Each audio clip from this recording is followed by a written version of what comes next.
Supreme court practice and procedure act के खिलाफ दरखास्तों पर समाअत आज फिर होगी। चीफ जस्टिस काजी फाइज ईसा की सरबराही में फुल कोर्ट सुबह 9:30 बजे समाअत करेगा। अदालती कार्रवाई बराह रास्त नशर किए जाने का इम्कान, पीटीवी को इंतजामात मुकम्मल करने की हिदायत। तहरीक इंसाफ ने इजाफी दस्तावेजात सुप्रीम कोर्ट में जमा करा दिए।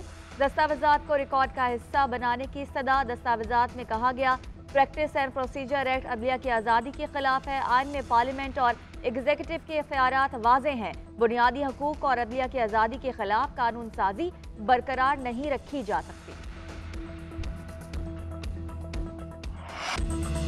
जो स्मगलिंग में मुलव्विस होगा उसका कोर्ट मार्शल होगा। आर्मी चीफ की हिदायत है कि ऐसा फर्द जेल जाएगा।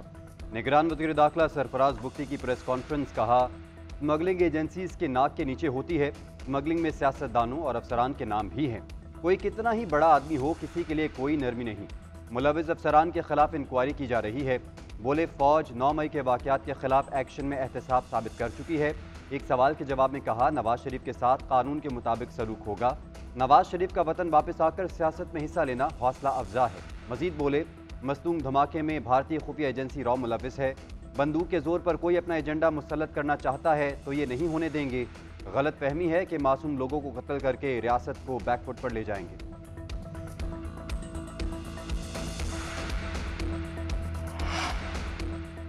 साइफर केस में चेयरमैन पीटीआई और शाह महमूद कुरैशी को कल पेश करने का हुक्म। ऑफिशियल सीक्रेट एक्ट के तहत कायम खुसूसी अदालत का सुप्रिंटेंडेंट अडियाला जेल को नोटिस। खुसूसी अदालत के जज अबुल हसनात ने रिमार्क्स दिए कि गवाहान के बयानात मुल्ज़मान को नोटिस जारी करने के लिए काफ़ी हैं। साइफर केस में चेयरमैन पीटीआई की दरख्वास्त जमानत की समाअत इन कैमरा होगी या नहीं। Chief justice Islamabad high court ने फैसला महफूज कर लिया। चेयरमैन पीटीआई की 9 मुकदमात में जमानत की दरख्वास्त से मुस्तरद करने का फैसला कालअदम। इस्लामाबाद हाई कोर्ट ने दरख्वास्तें ट्रायल कोर्ट को वापस भिजवा दी। जमानत की दरख्वास्तें दोबारा सुनकर फैसला करने की हिदायत।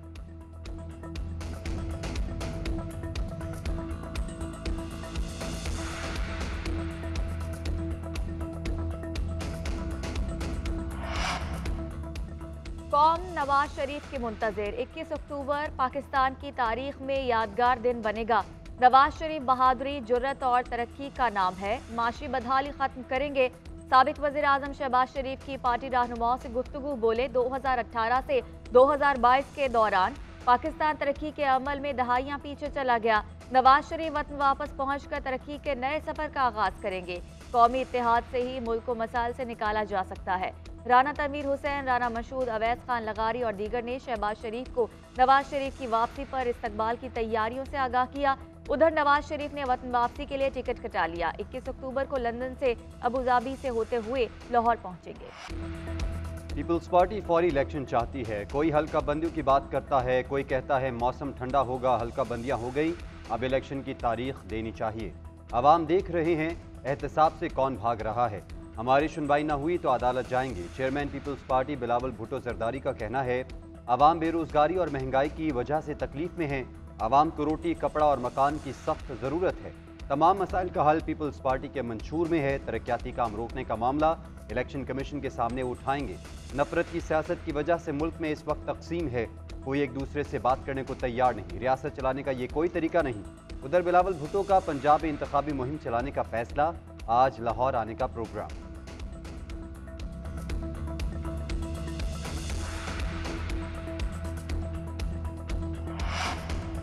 मुल्क में सिर्फ सियासतदान निशाने पर हैं। पसे पर्दा हुक्मरानी कोई और करता है। कौम को बताना होगा बहुत हो चुका, अब वोट का फैसला नए जाविये से करना होगा।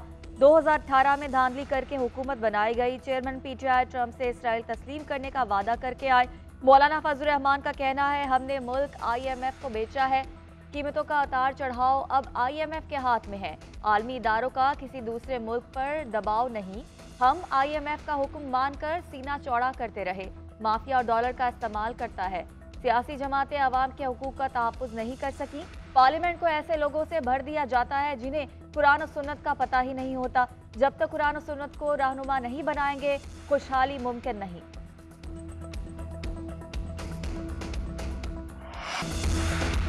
महंगी बिजली और महंगी हो गई। टैरिफ में 3 रुपये 28 पैसे फी यूनिट इजाफा समाही एडजस्टमेंट की मद में किया गया। इजाफे का इतलाक 1 अक्टूबर से 6 माह के लिए होगा। सार्फिन पर 146 अरब का इजाफी बोझ पड़ेगा। 100 यूनिट इस्तेमाल करने वाले 328 रुपये 14 पैसे और 200 यूनिट्स वाले 656 रुपये 28 पैसे इजाफी अदा करेंगे। 300 यूनिट्स के इस्तेमाल पर 684 रुपये 42 पैसे, 400 यूनिट्स के इस्तेमाल पर 912 रुपये इजाफी देना पड़ेंगे। आवाम ने बिजली महंगी करने का फैसला मुस्तरद कर दिया है। कहते हैं पेट्रोल बिजली महंगा होने से 2 वक्त की रोटी खाना मुश्किल हो गया।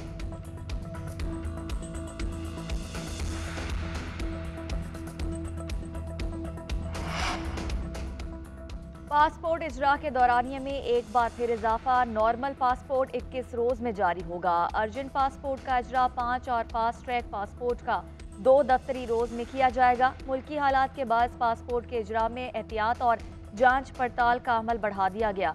महकमे पासपोर्ट ने नई हिदायत जारी कर दी। पासपोर्ट दफातर सुबह 8 से दोपहर 1 बजे, जुम्मा दोपहर 12 बजे तक खुलेंगे। अवाम ताउन करें, महकमे पासपोर्ट की अपील।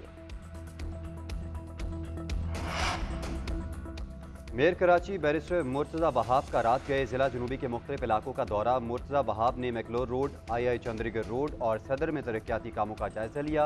कहते हैं कराची की सड़कों पर मायारी काम कर रहे हैं। शहर के बुनियादी इंफ्रास्ट्रक्चर की बेहतरी के लिए KMC दिन रात काम कर रही है।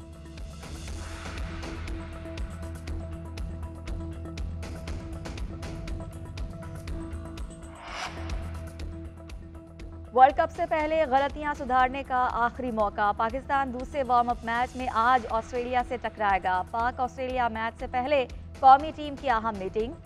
टीम डायरेक्टर मिकी ऑथर का खिलाड़ियों को नेचुरल गेम दिखाने का मशवरा। कहा कि पहले जो हुआ उसे भूल जाएं, नए जज्बे के साथ मैदान में उतरें। बाबर आजम का भी खिलाड़ियों को मुस्बत क्रिकेट खेलने का मशवरा।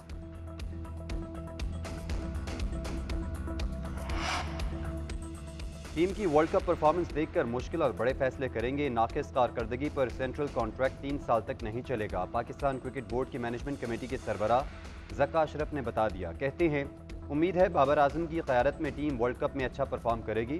शायकीन और सहाफ़ी भारतीय वीज़े के मुंतज़िर हैं, मैं कैसे जा सकता हूँ।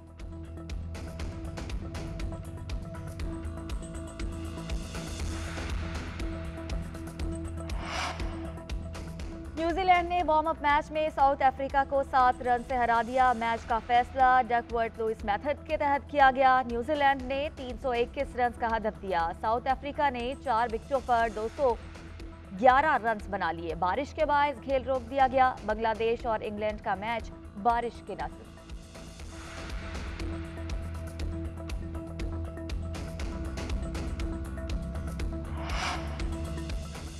भारत में क्रिकेट का आलमी मेला सजने में सिर्फ एक दिन बाकी। तकनीकी खराबियों के बायस वर्ल्ड कप की इफ्तिताही तकरीब मुलतवी। तकरीब अब 14 अक्टूबर को पाक भारत मैच से कबल होने का इम्कान। वर्ल्ड कप में पाक भारत मैच का टिकट प्रॉपर्टी से भी महंगा। टिकट ब्लैक मार्केट में 25 मिलियन रुपए का फरोख्त। ऑफिशियल टिकटिंग प्लेटफॉर्म पर टिकट्स की कीमत 499 रुपये से 40,000 रुपये तक है। कई ममालिक के क्रिकेट शायकीन ने भारत जाने के लिए सीट बुक करवा ली। मैच का टिकट न मिलने से परेशान। पाकिस्तान समेत कई दीगर ममालिक को भारत के वीज़े के असूल में मुश्किलात। Pakistan team Asian games hockey के सेमीफाइनल की दौड़ से बाहर। अहम मैच में जापान के हाथों 2 के मुकाबले में 3 गोल से शिकस्त। जापान टीम ने सेमीफाइनल के लिए क्वालिफाई कर लिया। पाकिस्तान एशियन गेम में अब 5वीं पोजीशन का मैच खेलेगा। हाई जंप में शहरोज खान ने फाइनल के लिए क्वालिफाई कर लिया। कबड्डी में पाकिस्तानी टीम ईरान से हार गई। स्क्वॉश में मोहम्मद आसिम और नूरुल्लैन अपने मैचेस हार गए। स्प्रिंट इवेंट में खिलाड़ी इब्तदाई मरहले से आगे न बढ़ सके। मेडल्स टेबल पर चीन टॉप पोजीशन पर।